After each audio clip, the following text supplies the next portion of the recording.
Chapter 20. It was a lovely night, so warm that he threw his coat over his arm and did not even put his silk scarf round his throat. As he strolled home, smoking his cigarette, 2 young men in evening dress passed him. He heard one of them whisper to the other, "That is Dorian Gray." He remembered how pleased he used to be when he was pointed out, or stared at, or talked about. He was tired of hearing his own name now. Half the charm of the little village where he had been so often lately was that no one knew who he was. He had often told the girl whom he had lured to love him that he was poor, and she had believed him. He had told her once that he was wicked, and she had laughed at him and answered that wicked people were always very old and very ugly. What a laugh she had, just like a thrush singing. And how pretty she had been in her cotton dresses and her large hats. She knew nothing, but she had everything that he had lost. When he reached home, he found his servant waiting up for him. He sent him to bed and threw himself down on the sofa in the library and began to think over some of the things that Lord Henry had said to him. Was it really true that one could never change? He felt a wild longing for the unstained purity of his boyhood, his rose-white boyhood, as Lord Henry had once called it. He knew that he had tarnished himself, filled his mind with corruption, and given horror to his fancy, that he had been an evil influence to others, and had experienced a terrible joy in being so. And that of the lives that had crossed his own, it had been the fairest and the most full of promise that he had brought to shame. But was it all irretrievable? Was there no hope for him? Ah, in what a monstrous moment of pride and passion he had prayed that the portrait should bear the burden of his days, and he keep the unsullied splendor of eternal youth. All his failure had been due to that. Better for him that each sin of his life had brought its sure, swift penalty along with it. There was purification in punishment. Not forgive us our sins, but smite us for our iniquities, should be the prayer of man to a most just God. The curiously carved mirror that Lord Henry had given to him so many years ago now was standing on the table, and the white-limbed cupids laughed round it as of old. He took it up, as he had done on that night of horror when he had first noted the change in the fatal picture, and with wild, tear-dimmed eyes looked into its polished shield. Once someone who had terribly loved him had written to him a mad letter, ending with these idolatrous words: "The world is changed because you are made of ivory and gold. The curves of your lips rewrite history." The phrases came back to his memory, and he repeated them over and over to himself. Then he loathed his own beauty, and flinging the mirror on the floor, crushed it into silver splinters beneath his heel. It was his beauty that had ruined him, his beauty and the youth that he had prayed for. But for those 2 things, his life might have been free from stain. His beauty had been to him but a mask, his youth but a mockery. What was youth at best? A green and unripe time, a time of shallow moods and sickly thoughts. Why had he worn its livery? Youth had spoiled him. It was better not to think of the past. Nothing could alter that. It was of himself and of his own future that he had to think. James Vane was hidden in a nameless grave in Selby churchyard. Alan Campbell had shot himself one night in his laboratory, but had not revealed the secret that he had been forced to know. excitement, such as it was, over Basil Hallward's disappearance would soon pass away. It was already waning. He was perfectly safe there. Nor, indeed, was it the death of Basil Hallward that weighed most upon his mind. It was the living death of his own soul that troubled him. Basil had painted the portrait that had marred his life. He could not forgive him that. It was the portrait that had done everything.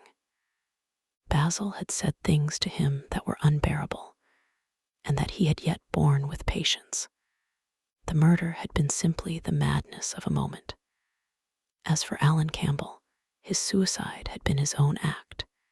He had chosen to do it. It was nothing to him. A new life.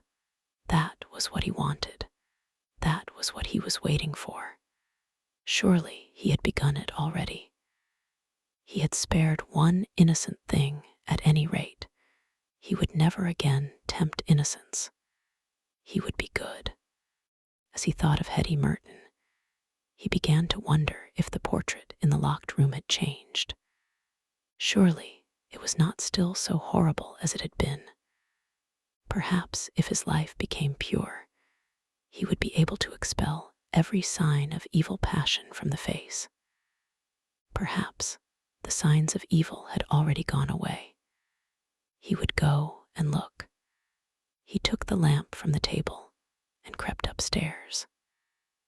As he unbarred the door, a smile of joy flitted across his strangely young-looking face and lingered for a moment about his lips.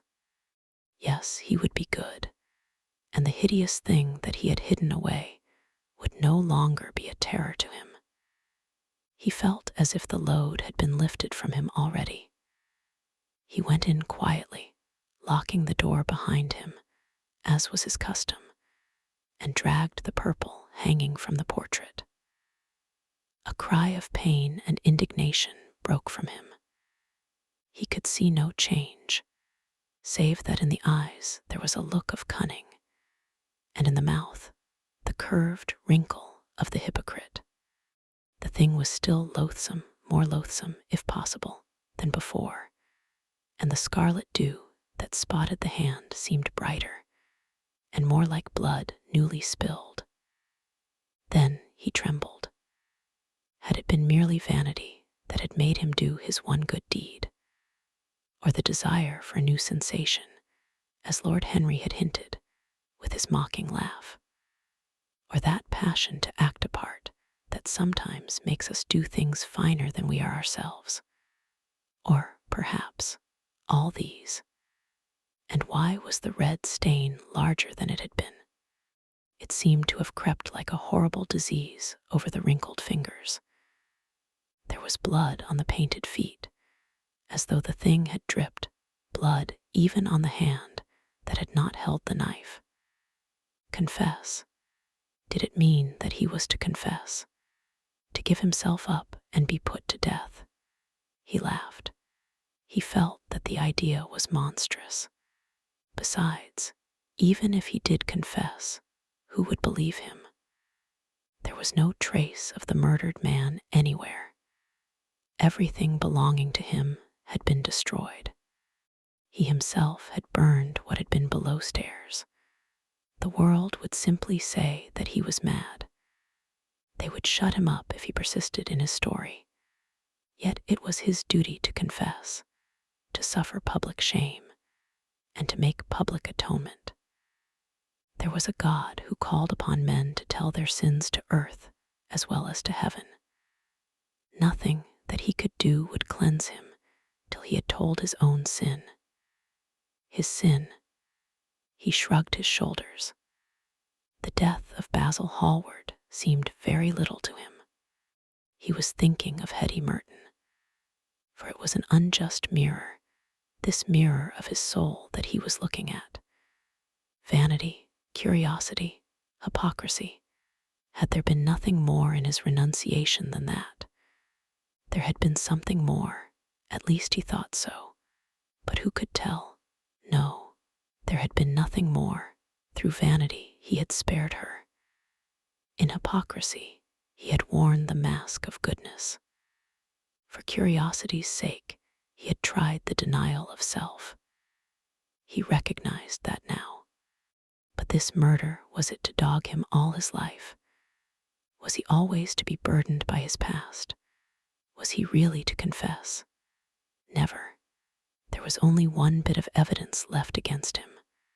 The picture itself, that was evidence. He would destroy it. Why had he kept it so long? Once it had given him pleasure to watch it changing and growing old. Of late, he had felt no such pleasure. It had kept him awake at night. When he had been away, he had been filled with terror lest other eyes should look upon it. It had brought melancholy across his passions. Its mere memory had marred many moments of joy. It had been like conscience to him. Yes, it had been conscience. He would destroy it. He looked round and saw the knife that had stabbed Basil Hallward. He had cleaned it many times, till there was no stain left upon it. It was bright and glistened. As it had killed the painter, so it would kill the painter's work and all that that meant. It would kill the past, and when that was dead, he would be free. It would kill this monstrous soul life, and without its hideous warnings, he would be at peace. He seized the thing and stabbed the picture with it. There was a cry heard and a crash. The cry was so horrible in its agony that the frightened servants woke and crept out of their rooms. Two gentlemen who were passing in the square below stopped and looked up at the great house. They walked on till they met a policeman and brought him back. The man rang the bell several times, but there was no answer. Except for a light in one of the top windows, the house was all dark. After a time, he went away and stood in an adjoining portico and watched. "Whose house is that, constable?" asked the elder of the two gentlemen. "Mr. Dorian Gray's, sir," answered the policeman. They looked at each other as they walked away and sneered. One of them was Sir Henry Ashton's uncle. Inside, in the servants' part of the house, the half-clad domestics were talking in low whispers to each other. Old Mrs. Leaf was crying and wringing her hands. Francis was as pale as death. After about a quarter of an hour, he got the coachman and one of the footmen and crept upstairs. They knocked, but there was no reply. They called out. Everything was still. Finally, after vainly trying to force the door, they got on the roof and dropped down onto the balcony. The windows yielded easily. Their bolts were old.